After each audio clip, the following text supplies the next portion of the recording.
Hey guys, so this is going to be just I guess you could say, sort of a reading slash, I don't know, talk about the idea of change when it comes to making big changes in my life, or really accepting changes in my life that are out of my control.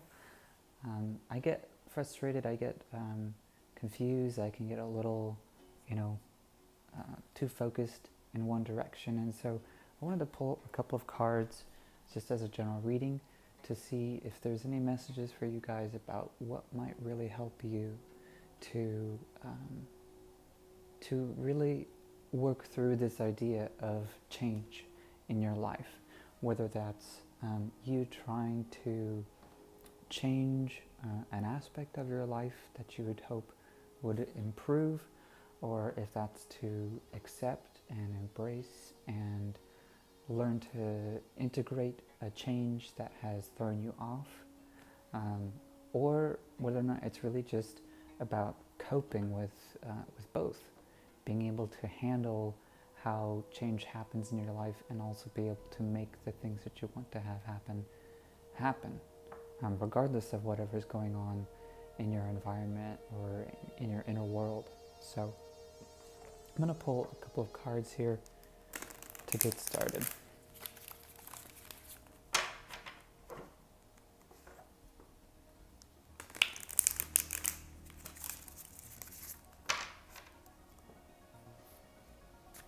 So what can we do to work with change, to accept what our current situation is, to embrace that, to learn to sort of roll with the punches, if you know what I mean?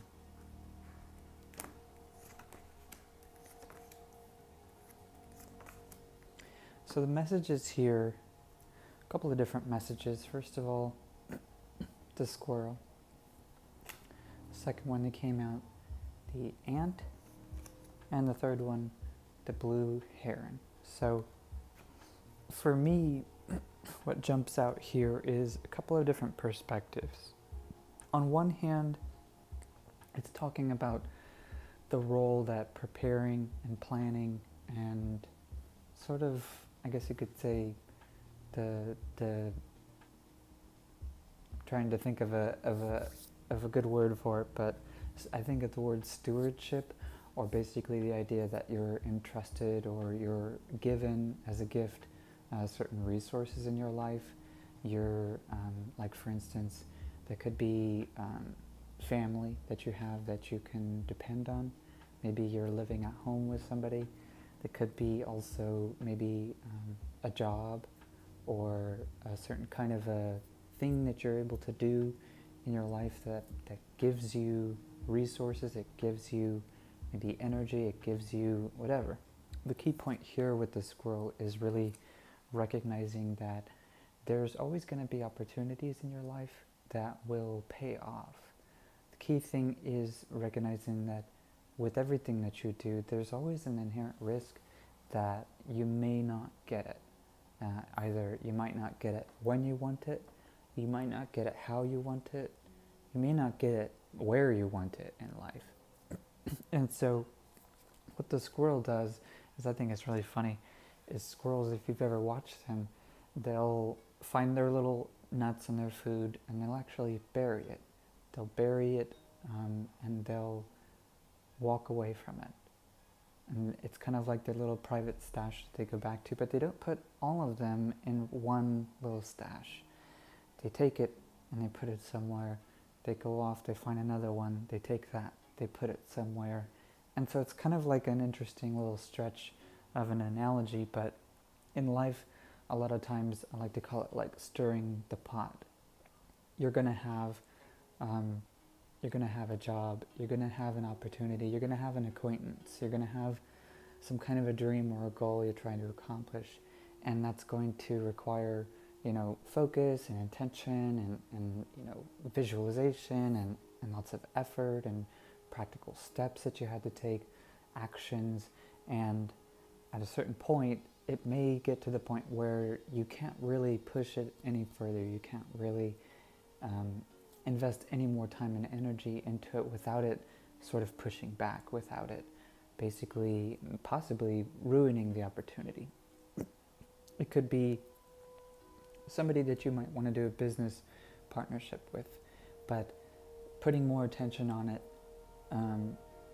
pressuring or adding any more resources to it is really going to either overload it with too much attention, and maybe that person that you're trying to do the partnership with feels overworked and steps away or creates distance. That's just an example, but ultimately the idea is this analogy that you may have to work on several different opportunities from time to time, hoping that they'll pay off, knowing that some will and some won't, knowing that regardless of that fact, you'll have to keep going, you'll have to keep moving forward, you'll have to keep working on new ideas and working on an idea of momentum instead of really having a specific idea and a plan for each little thing and waiting for it to go perfectly, and when it goes wrong it may be ruining some other situation for you. So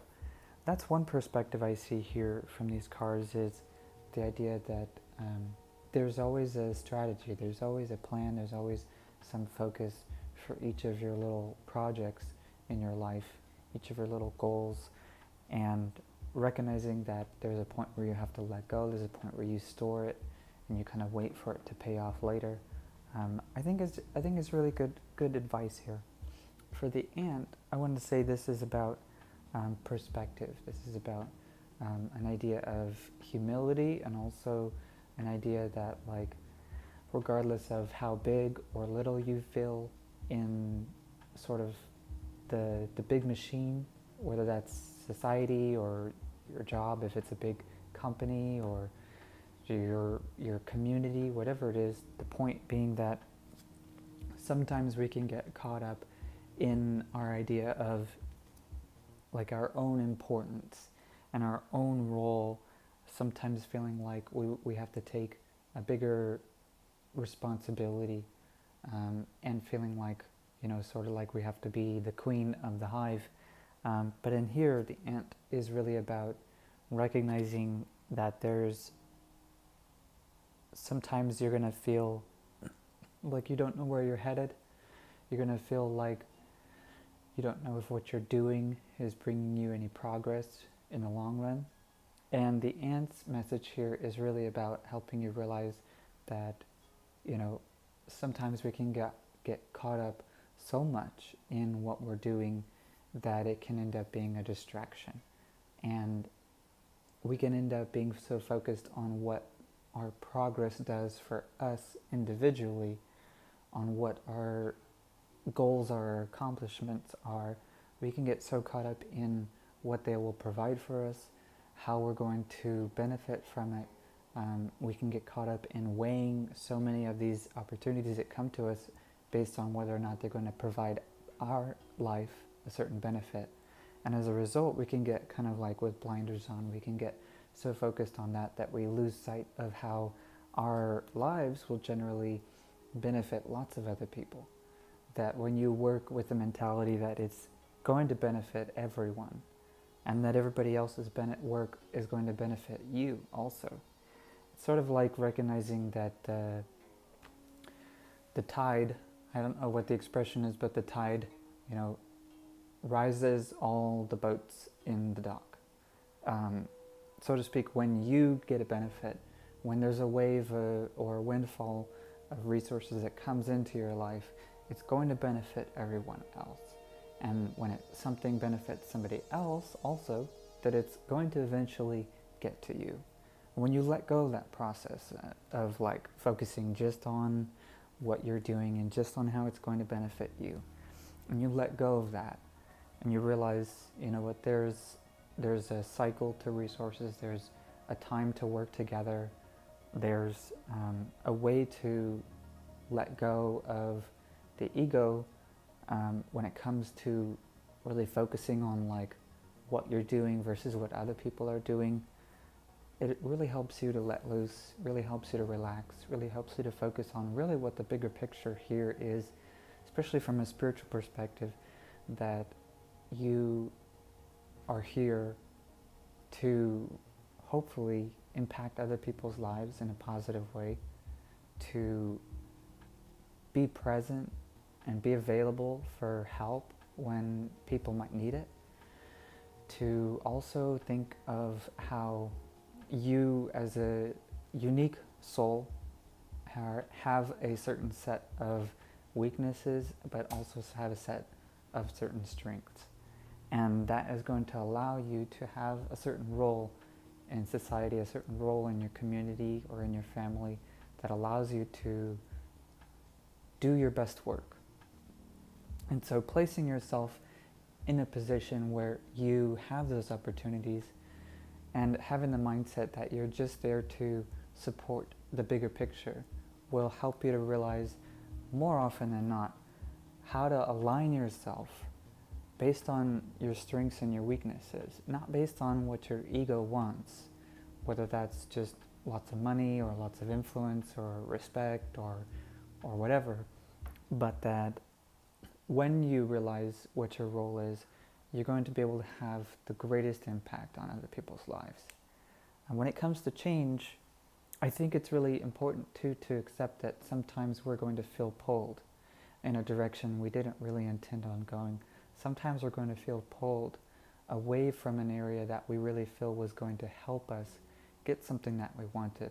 And that can cause a lot of suffering and cause a lot of confusion and frustration when we get to a point where we feel like we had something going, and all of a sudden something, the carpet gets pulled out from underneath us, And so this idea of humility, this idea of the bigger picture can help you to cope, not just cope, but to really embrace this idea of mystery in life, this idea that changes just happen, they're unpredictable, it's a part of life, that there's going to be things that you don't understand, things that you can't predict, things that you may feel out of your element.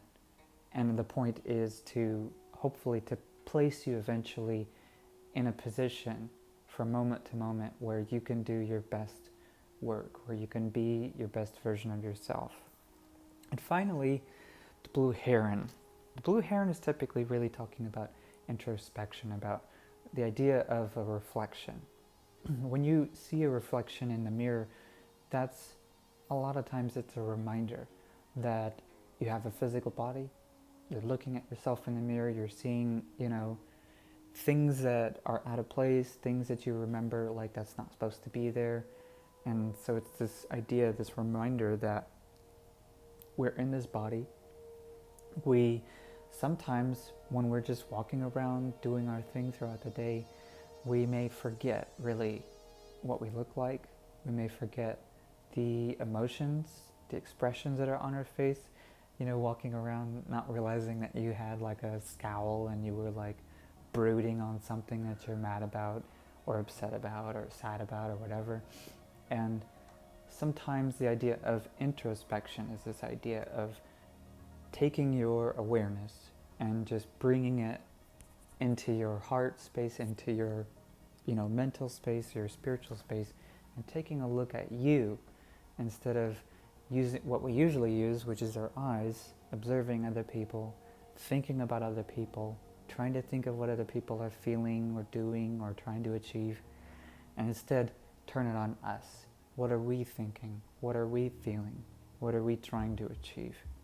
And this idea is, I think, all three of these together make a pretty good team here to look at what change really does to us and how we can actually bring about change in our life. I think one of the problems with